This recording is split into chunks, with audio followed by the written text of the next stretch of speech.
সকাল মানে মিষ্টি সূর্য রোদের আনাগোনা, সকাল মানে নীল আকাশে পাখির গান শোনা, সকাল মানে জীবন থেকে একটি দিন কমা, সকাল মানে জীবন পথে এগিয়ে চলার তীব্র বাসনা। হ্যালো এভরিওয়ান, আসসালামু আলাইকুম। সবাই কেমন আছেন? আশা করি সবাই ভালো আছেন। আলহামদুলিল্লাহ, আমিও ভালো আছি। নতুন দিন মানে আল্লাহর রহমত ও ক্ষমা পাওয়ার আরেকটি সুযোগ। চলুন আলহামদুলিল্লাহ বলে দিনটা শুরু করি। আজ সকাল থেকে নীল আকাশে রোদের ঝলক, হালকা মেঘ খেলা করা আলো, আর চারদিকে এক অদ্ভুত শান্তি। আজ ঘুম থেকে উঠতে অনেকটা লেট হয়ে গেছে। নাস্তা বানানোর টাইম ছিল না, বাবু যেহেতু স্কুলে যাবে এই জন্য ভাবলাম সকালে ওর জন্য ডিম সিদ্ধ আর আমাদের জন্য ডিম সিদ্ধটা দিয়ে দিই। আর সকালে উঠে থালা বাসনগুলো ধুয়ে রাখছিলাম, সেগুলো একটু গুছিয়ে নিচ্ছিলাম।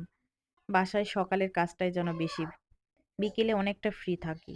আজ আকাশটা যেন খেলা করছে, হালকা রৌদ্র হালকা মেঘ। বাবুকে স্কুলে যাবে এই জন্য ডিমটা তাড়াতাড়ি করে দিয়ে দিলাম। বাবুকে স্কুলে দেওয়ার সময় ওর বাবাকে বললাম একটু বাইরে থেকে খাবার নিয়ে আসতে। সকালের নাস্তাটা তাই ওর বাবা বাইরে থেকে নিয়ে আসছিল।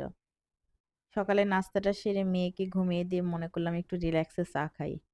মেয়েকে ঘুম থেকে উঠিয়ে তাই স্কুলের জন্য রওনা দিলাম। আর স্কুল থেকে আসার কি পথে তো খাও? এটা ওটা খাবার থাকে। তুমি কি খাচ্ছ? ওর হালকা হালকা কথা বলা শুনতে খুব ভালো লাগে। মেয়ের ঠান্ডা লাগছে তাই ওকে একটু তেল মালিশ করে দিচ্ছিলাম। আমি ওকে কালিজিরার তেলটা মাখানোর চেষ্টা করি। আমি তেল দিয়ে দিলে ও খুব খুশি হয়। সর্দিতে আমি ওকে ওষুধ না দেওয়ারই চেষ্টা করি। আসলে যত ঔষধ অ্যাভয়েড করা যায় ততটাই ভালো। আর আমরা তাড়াতাড়ি সুস্থ হওয়ার জন্য যত ওষুধ পারি খাওয়াই। আজ যেহেতু দুপুরে রান্নাটা হয়নি তাই ওদের খেলতে দিয়ে আমি একটু দুপুরে রান্না করতে চলে গেলাম। বাবুকে স্কুলে নিয়ে আসার পথে শাক দেখে শাক নিয়েছিলাম। মনে করলাম আজকে একটু এসবই রান্না করব। আসলে মাছ মাংস খেয়ে এমন হয়ে যায় মনে হয় যে একটু শাক লতা পাতায় যেটাই হোক একটু খেলেই হয়। কিন্তু বাচ্চাদের জন্য খাওয়া হয় না।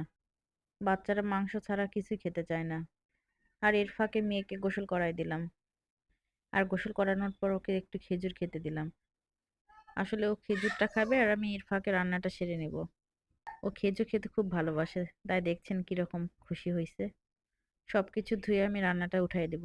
আজ আমি পুঁইশাকের সাথে দিব মিষ্টি কুমড়া, আলু আর মসুরের ডাল। মাঝে মধ্যে এভাবে রান্না করে খেতে খুব ভালো লাগে। আমি সবকিছু একবারে মাখিয়ে উঠাই দিব। মাখিয়ে উঠিয়ে দেওয়ার পর পরে আমি এটা তেলে দিব।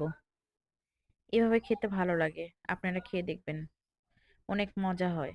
আর আমি মসলা এখানে তেমন দিব না, একটু হালকা জিরা এবং হলুদ দিয়ে মাখিয়ে দিব।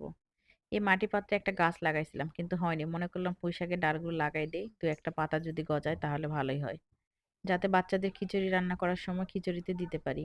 আর এদিকে ভাতটা উঠিয়ে দিচ্ছিলাম যেহেতু অনেকটা দেরি হয়ে গেছে। আর ভাতটা উঠানোর পর আমার সবজিটা সিদ্ধ হয়ে গেছে, এখন মনে করলাম তেলে দিয়ে দিই। অনেকেই মনে করবেন যে ডালটা সিদ্ধ হয় কিনা, আসলে এইভাবে রান্না করলে ডালটাও সিদ্ধ হয়ে যায়। এখানে আমি ডাল মশলা দিয়ে তেলে দিব আর একটু ঝোল ঝোল করে রেখে দিব। যেহেতু আমি আর অন্য কোনো তরকারি রান্না করব না, তাই মনে করলাম একটু ঝোল রাখলে বাবুরাও খেতে পারবে। এই তো আমার রান্না কমপ্লিট হয়ে গেছে। রান্না কমপ্লিট করে সবগুলো মুছিয়ে নিচ্ছিলাম। আমি প্রত্যেকদিনই মোছার চেষ্টা করি, তাহলে একবারে কাজটা জমা হয়ে থাকে না। আর তেল চিটচিটে ভাবটা থাকে না। বেশি দিন হয়ে গেলে তেল চিটচিটে ভাবটা উঠতেও চায় না। রান্নাঘরটা আমি প্রত্যেকদিনই পরিষ্কার করার চেষ্টা করি। এদিকে রান্নাঘরের কাজটা শেষ করে সকালের কাপড়গুলো ধোয়া ছিল সেগুলো উঠাবো। আর বাবুদের গোসলের কাপড়গুলো একটু মেলে দেব। মেয়ে আমাকে একটা একটা করে কাপড় দিচ্ছিল আর আমি মেলে দিচ্ছিলাম। আসলে মেয়ে মানুষের কাজ মনে হয় গড গিফটেড।